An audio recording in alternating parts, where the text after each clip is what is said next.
What's up, mga Jana?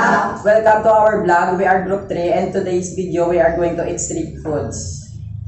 Okay. Ang mechanics ng laro na to is may twist. Before ka makakain ng mga ng nakakain dito, is mag-flip the bottle. Kapag natayo mo yung bottle, tawag dito? Pag natayo mo yung bottle, kakain ka ng kung anong gusto mong kainin. And then, if habang wala pang next member na magpapatayo ng bottle, siya pa rin yung kakain. Then, kapag may isang member na napatayo yung bottle, siya naman yung next na kakain. Then, yung unang nakakain is lilikod ulit hanggang sa maulit-ulit yung mechanics. Bale, ang food na nakakain dito is siomai, fishball, kikiam, squid ball, and suka and juice. Let's start the game. Kain na!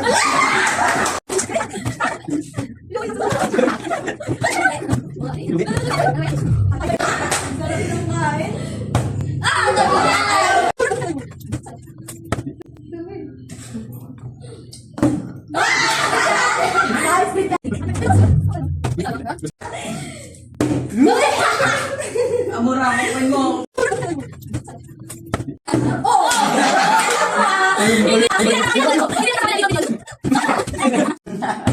Uy, tabi! Dapat susubukan ko yan. Teka lang. Uy!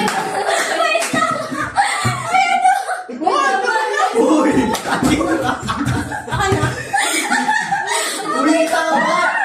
Uy, balik kayo! Tama na lang, hindi lang.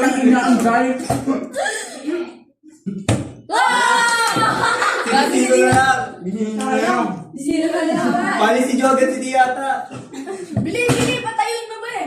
Bilis na po dito.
Hanggang dito na lang po.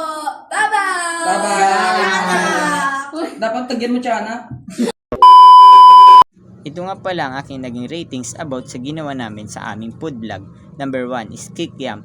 10 out of 10 sa akin kasi maganda ang kanyang paggaluto and malinamnam siyang kainin. Next is Fishball. 10 out of 10 din sa akin. Same lang sila ng Kikiam.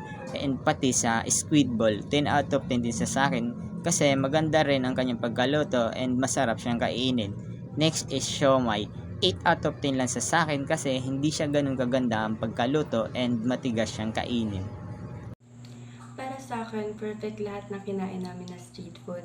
Lalong-lalo na yung fishball kasi yung fishball isa siya sa pinaka-favorite ko na kinakain sa labas at yung siomai. Medyo crunchy siya at yung pitaka bagay na bagay din siya sa sawsawan. Same din naman sa kikiam, tapos sa squid balls. So, hi everyone! Rating dun sa food na kinain namin is 8/10. Kasi, yung siomai dun, nahangin na siguro yung siomay, kaya matigas na siyang kainin. So, yung pa naman yung punteriya ko, yung siomay. Kaya di ko siya na-enjoy. Pero overall, okay naman. Masarap, lalo yung suka, pati yung mga, pati yung plating. Maganda. The best. Here to rate the food. Hello, for today's video, I'm here to rate the street food we ate. For siomai, rate ko yan, 4 out of 10 kasi makunat. Tapos for kikiam naman, 9 out of 10 kasi masarap yun. Tapos sa squid ball naman, 9 out of 10 din kasi masarap. Hindi siya kagaya ng siomai na makunat. Tapos sa sa fish ball, hindi ako kumain yun kaya wala akong marerate. Yan lang po, thank you. Now, let's start sa kikiam. Yung kikiam, i-rate ko siya na siguro 7 out of 10 kasi dahil siya naging 7 out of 10 kasi tawag dyan, kikiam siya pero para siyang naging tinapay. Ayun, pero ang kagandahan nun is masarap siya kahit na ganun yung pagkakaluto sa kanya. Second naman ay sa fishbowl. Sa fishbowl ay lagyan natin ng siguro 10 over 10 kasi perfect naman yung pagkakaluto niya and tama din yung lambot or basta perfect. While sa siomai, ang siomai kasi nasobrahan siya sa luto. Ayun, kada kagat mo, akalain mo bato-bato or goma. So, bali i-rate ko yung mga kinain namin naglaro kami. Sa fishball, it's 9 out of 10. Yung last rate na kulang is dahil soggy siya nung kinain na namin. Then sa kikiam naman, it's 6 because puro lang siya harina, like para lang siyang tinapay. Tapos sa squidball naman, same lang siya sa fishball kasi soggy na rin siya nung kinain ko. Then sa siomai naman, it's 10 because crispy yung pagkakaluto niya. Then masarap yung loob. Hi everyone, ngayon naman ay i-rate ko yung mga pagkain kinain namin na street food base sa panlasa ko. Una na dyan is yung fishball. It's 7 out of 10.